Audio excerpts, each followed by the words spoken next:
24 के नतीजे शरद पवार और उद्धव ठाकरे की विरासत और भविष्य तय करेंगे। बिहार में तेजस्वी यादव पॉलिटिकल करियर भी इसी चुनाव पर डिपेंड करने वाला है।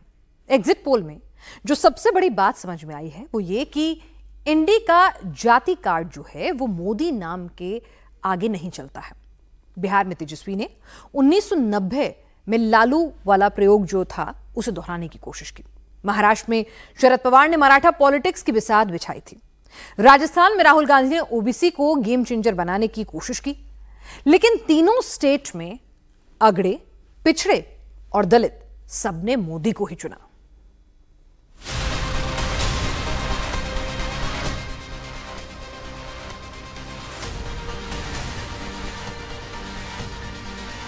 न बिहार में तेजस्वी को यकीन हो रहा है, न महाराष्ट्र में शरद उद्धव यकीन कर पा रहे हैं।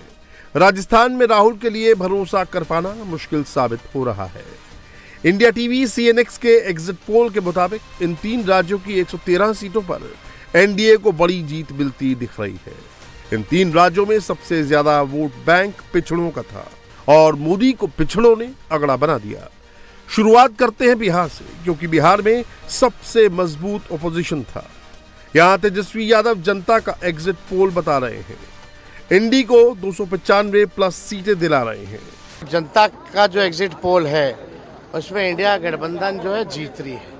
हम किसी भी कीमत पे 295 से 295 से कम होने वाले नहीं है। हम लोग सरकार बनाने जा रहे हैं। बिहार इकलौता राज्य है जहां जातियों की गिनती हुई और उस गिनती के आंकड़े पब्लिक किए गए। इसके बाद राहुल ने देश में जाति जनगणना का ट्रम्प कार्ड चला। उधर तेजस्वी ने भी पूरा जोर लगाया, पॉलिटिकल इंजीनियरिंग की, एक एक जाति के हिसाब से इक्वेशन फिट किया। लेकिन हुआ क्या ये भी समझिए। बिहार में पिछड़ा 27.12%, अत्यंत पिछड़ा 36.01%, दलित जातियां 19.65%, आदिवासी 1.68% और स्वर्ण 15.52% है। ओबीसी और ईबीसी को मिलाकर 63% वोट होते हैं। सबसे पहले बात करते हैं स्वर्ण वोटर्स की। स्वर्ण वोटर्स आमतौर पर बीजेपी का कोर वोटर्स माना जाता है। इस वोट बैंक को तोड़ने में राहुल तेजस्वी नाकाम रहे। इंडिया टीवी सीएनएक्स के एग्जिट पोल के कास्ट वाइज वोटिंग ट्रेंड के मुताबिक बिहार में 82% ब्राह्मण एनडीए के साथ गए, 0.5% ईडी के साथ गए और 13% अन्य के साथ। 70% राजपूतों का साथ एनडीए को मिला, 12% राहुल तेजस्वी के साथ गए, 18% अन्य के साथ गए। एनडीए को 72% भूमिहार वोट मिला, सिर्फ 20% भूमिहार वोट इंडी के खाते में आया, 8% अन्य के साथ गए। 80% वैश्य ने एनडीए को चुना, सिर्फ 11% एनडी के साथ गए, 9% का साथ अन्य को मिला। यानी स्वर्ण वोटर मोदी के साथ इंटैक्ट है, लेकिन बिहार में असली गेम चेंजर है ओबीसी और ईबीसी। बिहार में 10% से ज्यादा कोयरी और कुर्मी है। 81% कुर्मी वोटर ने एनडीए को वोट किया, सिर्फ 13% राहुल तेजस्वी के साथ गए, बाकी 6% ने अन्य को वोट किया। 73% कोयरी ने एनडीए का साथ दिया, 14% इंडी के साथ गया, 13% का साथ अन्य को मिला। यानी बिहार में अगड़ों ने तो मोदी का साथ दिया ही, पिछड़ों ने भी मोदी को अगड़ा बना दिया।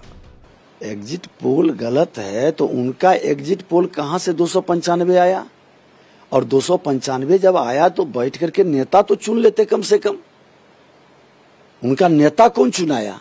ये तो देश जानना चाह रही थी कि जब आपका कॉन्फिडेंस पूरी तरह से है कि 295 से ऊपर आ रहे हैं तो एक नेता तो चुन लेते भाई, तब न वो नेता आगे की एक्टिविटी का शुरुआत करता मंत्रिमंडल का।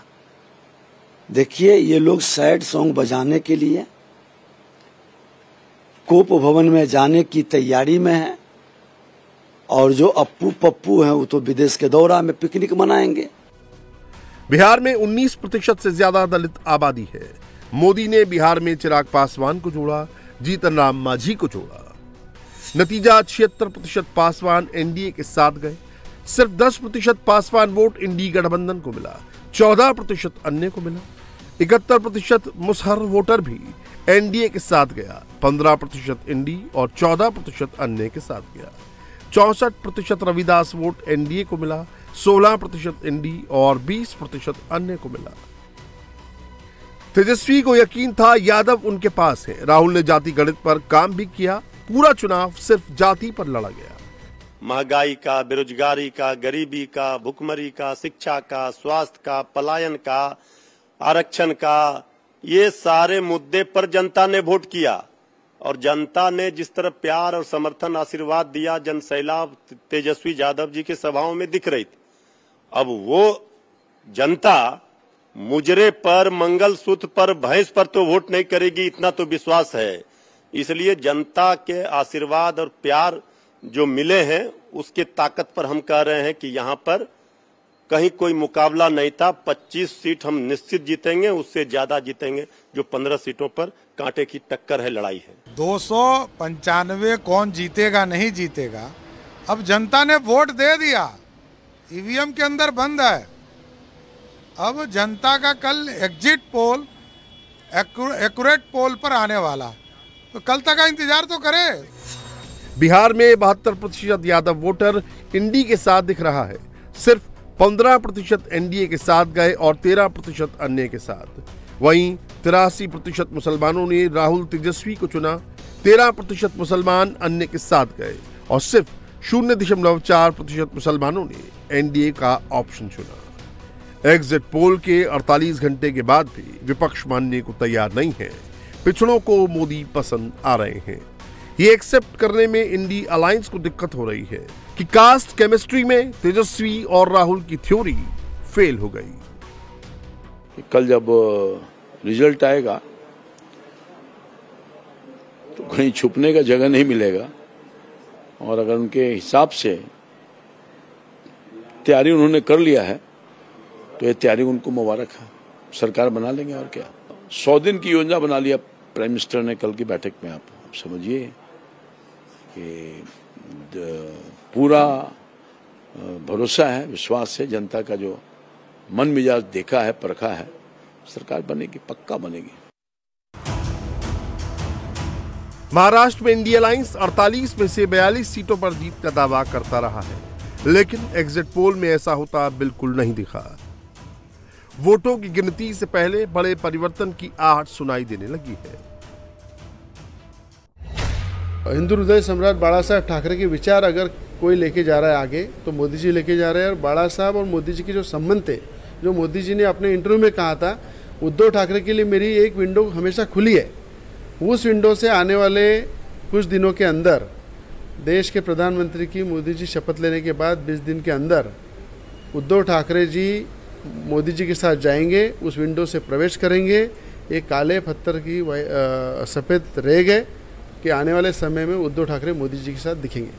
उद्धव ठाकरे जी अगर आते तो उनका स्वागत ये मानने प्रधानमंत्री जी ने भी मतलब चुनाव प्रचार में बोला भी था कि भाई उद्धव ठाकरे जी भी हमारे साथ आ सकते हैं, शरद पवार भी हमारे साथ आ सकते हैं। तो राजनीति में कुछ भी हो सकता है। अगर उद्धव ठाकरे जी आते हैं तो उनका तो स्वागत ही है। और रवि राणा जी ने जो भविष्य मतलब वाणी की है तो वो सच हुआ। हमको भी लगता है उद्धव ठाकरे जी हमारे अच्छे मित्र रहे हैं और वो कांग्रेस और एनसीपी को छोड़कर अगर हमारे साथ आते हैं उनका हम स्वागत ही करने के लिए तैयार है। राहुल गांधी जिन्हें जाति में बांटने की कोशिश कर रहे थे, वो महाराष्ट्र में मोदी के साथ खड़े हो गए। महाराष्ट्र में ओबीसी की आबादी 38% है, जिसमें सबसे अहम है कुणबी। इंडिया टीवी सीएनएक्स के एग्जिट पोल में महाराष्ट्र में 64% कुणबी को एनडीए ने जोड़ लिया। सिर्फ 27% कुणबी वोट इंडी अलायंस को मिला, 9% अन्य के खाते में गया। धनगर वोट में एनडीए ने बड़ी लीड ली, 81% एनडीए, 12% इंडी अलायंस और 7% अन्य को मिला। अन्य ओबीसी जातियों में भी 65% ने एनडीए को वोट किया, सिर्फ 30% राहुल उद्धव शरद के साथ गए, 5% ने अन्य दलों का साथ दिया। महाराष्ट्र में 32% से ज्यादा मराठा आबादी है। 63% मराठा इंडी अलायंस के साथ गया, एनडीए को 32% मराठा वोट मिला है, अन्य को 5% मराठा का साथ मिला। स्वर्ण वोटर एनडीए के साथ इंटैक्ट है।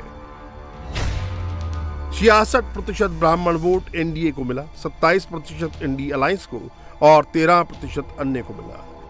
70% बनिया एनडीए के साथ गया, 15% ने इंडी अलायंस पर भरोसा जताया, 15% वोट दूसरी पार्टियों में गया।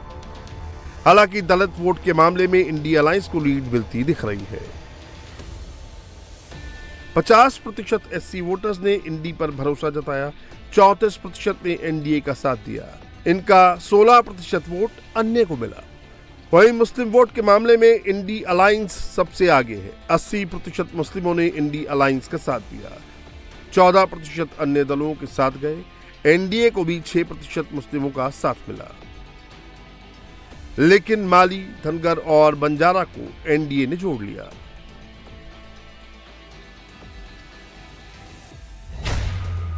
%75 माली वोट मोदी के अलायंस के साथ गया, 13% ने राहुल के अलायंस पर विश्वास जताया, 12% अन्य के साथ गए।